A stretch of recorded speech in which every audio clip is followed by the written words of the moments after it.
하나님의 말씀은 잠언 2장 6절입니다.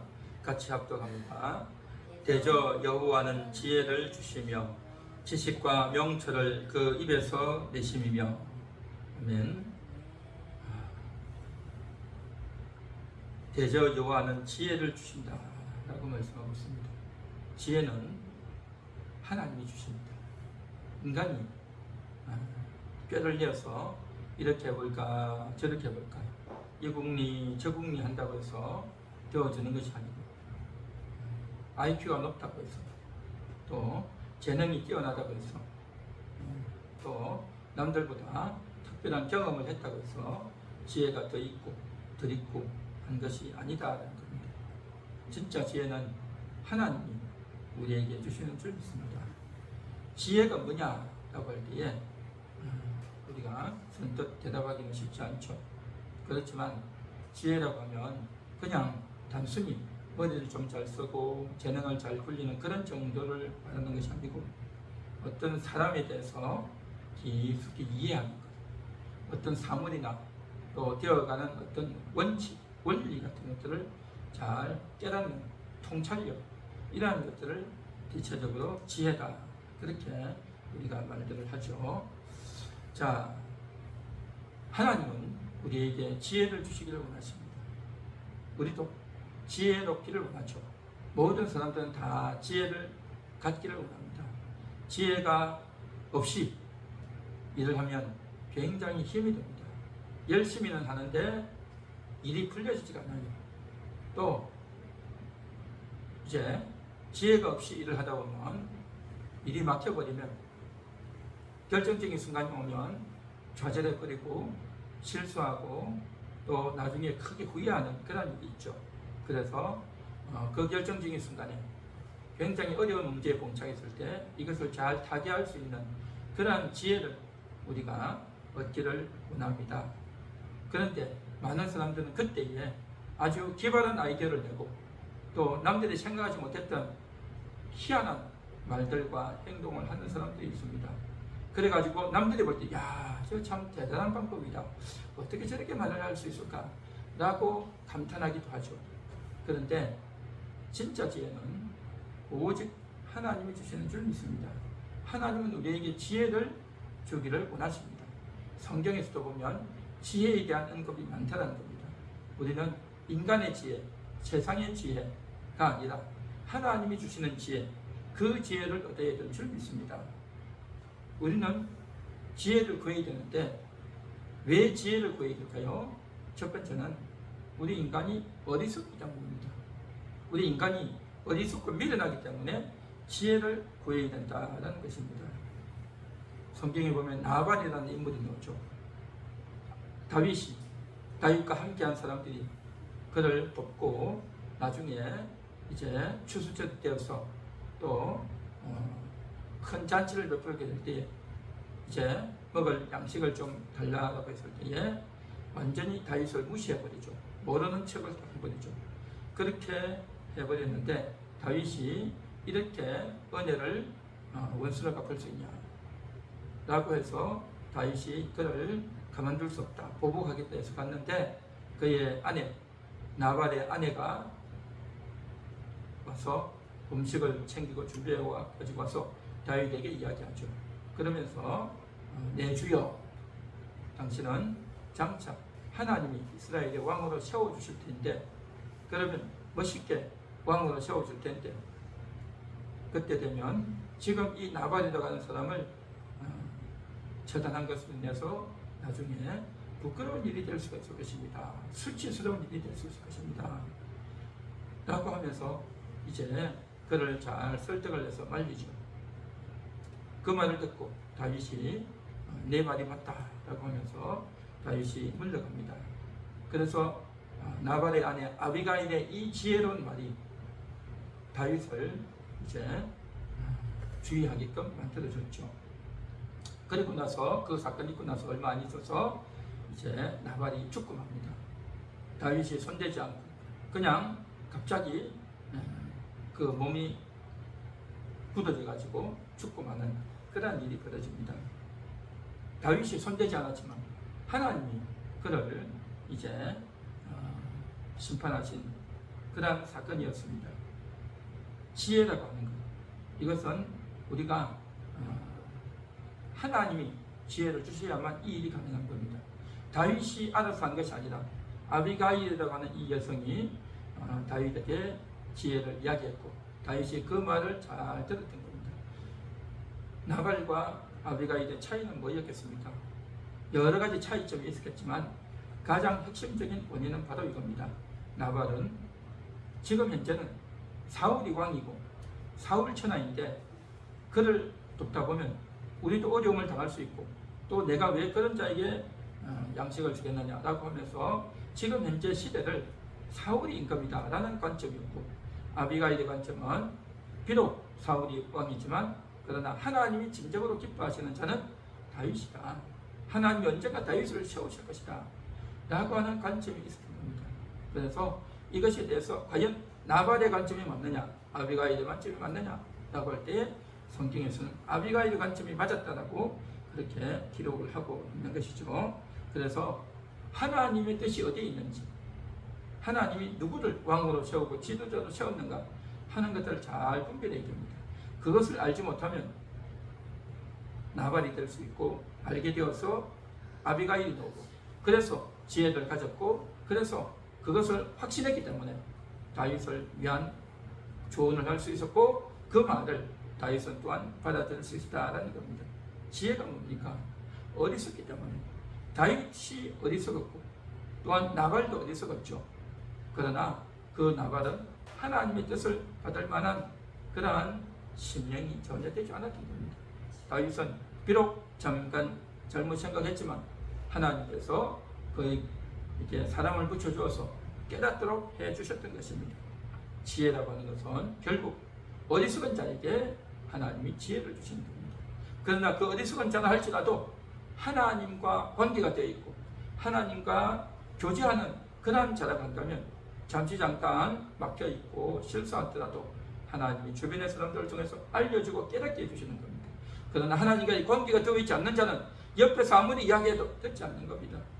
그래서 그러한 자는 결국 지혜와 훈계를 멸시했기 때문에, 여호와를 경외하는 자가 아니기 때문에 그러한 지혜의 말이 와도 듣지 않고 받아들이지 않고 멸시하다가 나중에 멸망한다라는 것입니다. 어리석고 미련하기 때문에 지혜를 구해야 되고, 어리석고 미련하기 때문에 그 지혜를 구하지만 하나님과의 관계가 되어 있는 여호와를 경외한다면 그는 하나님의 놀라운 은총과 복을 받게 될 줄로 믿습니다. 한 걸음 더 나아가서 왜 지혜를 구해야 될까요? 그것은 예수님께서 말씀하셨듯이 내 말을 듣고 행하는 자마다 그 집을 반석 위에 세운 지혜로운 사람 같다라고 했죠. 지혜가 뭡니까? 내 말을 듣고 지키는 거다라는 겁니다. 아무 말이나, 이 세상에 좋은 말이 얼마나 많습니까? 온갖 좋은 책들이 있고 학교에서 배우고 책들이 있고 인터넷에서 또 좋은 지식들, 좋은 말들 너무너무 많죠. 차고 넘칩니다. 그러나 그 중에서 예수의 말, 하나님의 아들 독생자 예수 그리스도의 말이 우리에게 진정한 지혜의 말인 줄 믿습니다. 우리 영혼의 지혜고 우리의 영원한 생명을 좌지우지할 만한 그러한 지혜이다라는 겁니다. 우리가 잠시 잠깐 육신의 삶을 위해서 인간의 지혜도 어느 정도 도움이 될 수도 있겠죠. 그러나 우리 영혼을 위한, 우리의 인생의 집을 짓는 데 있어서는요, 오직 예수의 말씀이 기초가 되고 기반이 되어야 할 줄 믿습니다. 예수를 믿고 예수를 영접하고 예수를 받아들여서 예수님을 구세주로 모시는 그러한 믿음으로 시작해야 그 사람의 집은 반석 위에 지은 집이 될 줄 믿습니다. 예수를 모르면, 예수를 믿지 않으면, 예수를 그리스도로 모시지 않은 그런 인생은 모래 위에 집을 지은 자와 같다는 겁니다. 이 세상에서 모래 위에 집을 짓는 사람 어디 있겠습니까? 모래 위에 집을 짓는다면 다 어리석더라고 할 겁니다. 어린아이들도 그런 사람들은 손가락질하고 조롱하고 깔깔대며 웃을 겁니다. 그런데요, 그와 같이 어리석은 사람들이 너무 많다는 겁니다. 이 말은 비유이고 실제는 뭐냐? 예수의 말을 듣지 않는다는 겁니다. 예수를 믿지 않는다는 거죠. 예수를 배척한다는 거죠. 그렇게 예수를 믿지 않고 배척한 그런 인생은 어리석은 자다, 지혜 없는 자다, 모래 위에 집을 짓는 자와 같이 어리석은 자라는 겁니다. 이 말을 하면 다 믿지 않죠. 받아들이지가 않죠. 왜 예수만 믿어야 되느냐 해가지고 온갖 핑계와 또 거부와 듣지 않고 외면을 하겠죠. 그러나 이 말은 진실인 줄 믿습니다. 예수님의 말씀, 내 말을 듣고 라고 했죠. 내 말을 듣고. 그때 당시 바리새인들도 대제사장이라도 예수의 말을 듣지를 않았어요. 예수의 말을 안 듣는 것만이 아니라 예수를 배척했습니다. 심지어 그를 십자가에 못 박아 죽여버리고 말았습니다. 예수의 말을 들은 자가 아니죠.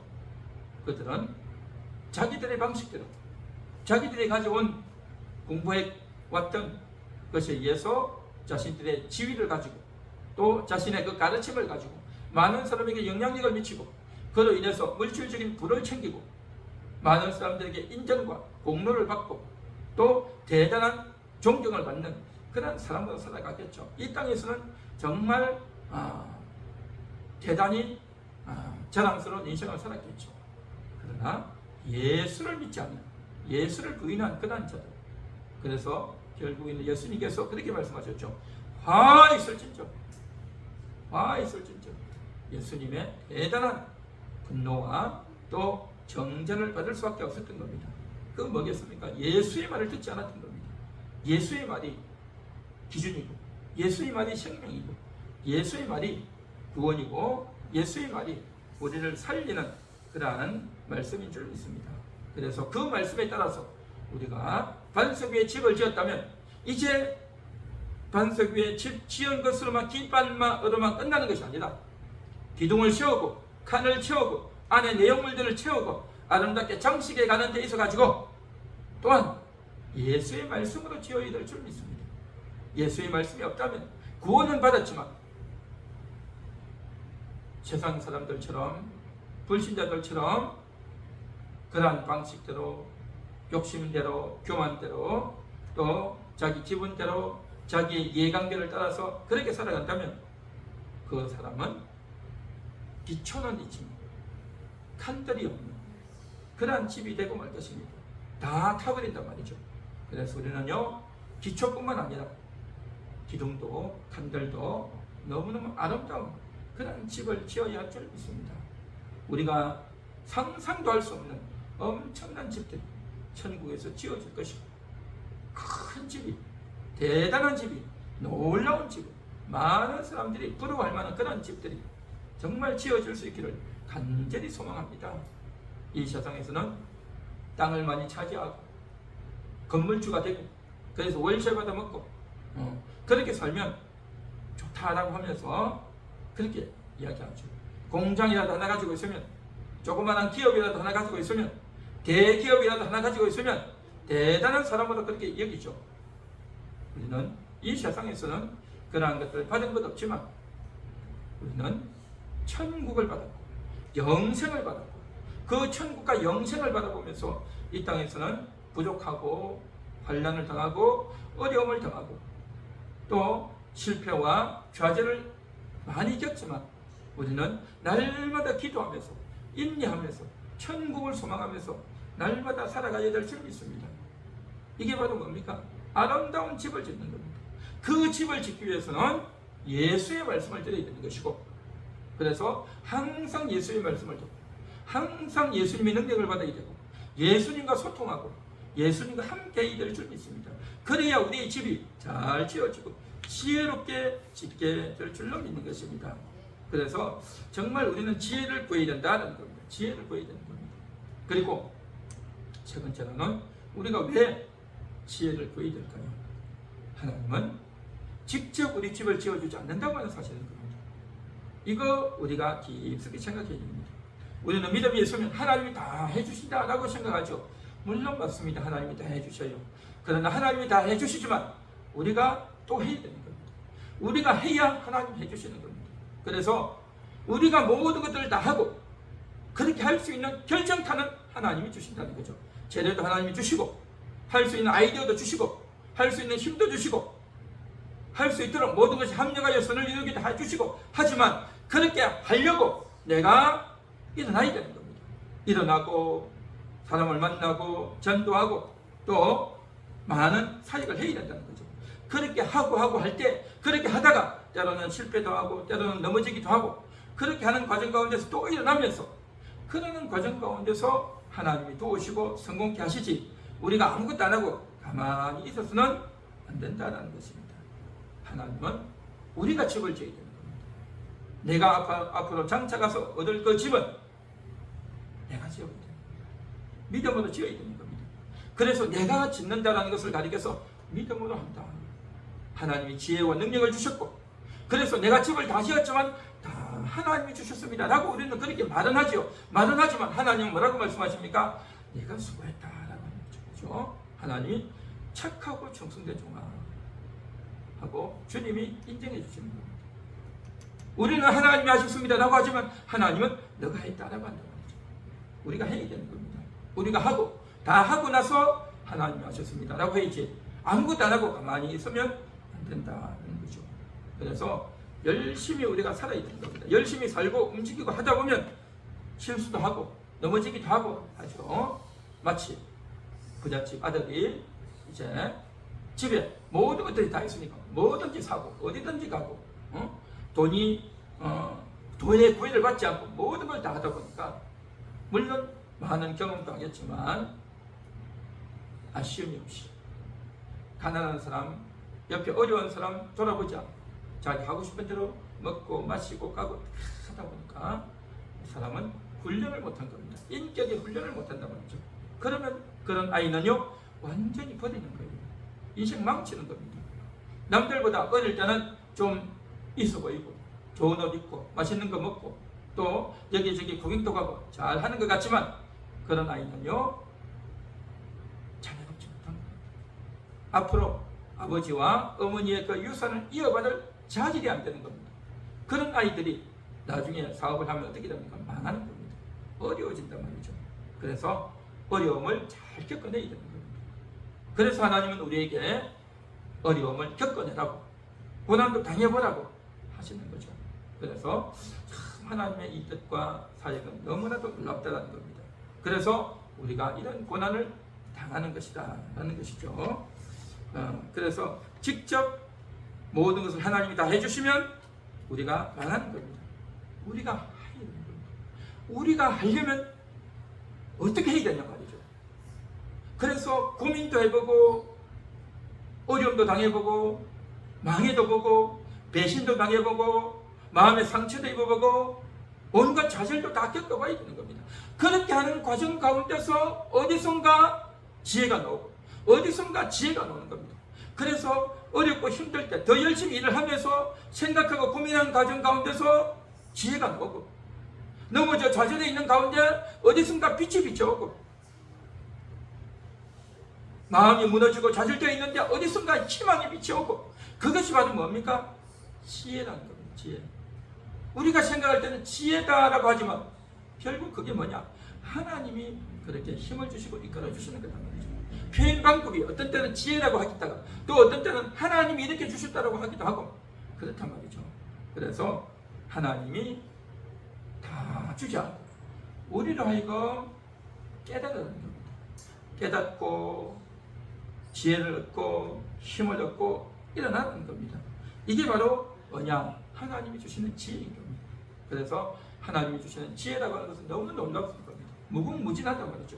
그래서 우리는 보통 생각하기를 지혜하면 뭐 어려운 일이 다가오면, 결정적인 순간이 다가오면 신의 한 수 같은 그 한 수만 생각하는데, 그것은 너무나도 부분적이다. 지혜라고 하는 것은 매사 매 순간이 다 지혜가 필요한 겁니다. 하나님 말씀을 듣고 따르고 하다 보면 이제 매사 모든 것이 지혜이다라는 겁니다. 그래서 오늘도 그 지혜를 소망하며 더 하나님의 그런 풍성한 은혜가 있기를 원하며 더 지혜를 구하는 우리가 되고 또 그런 사역이 될 수 있기를 간절히 소망합니다.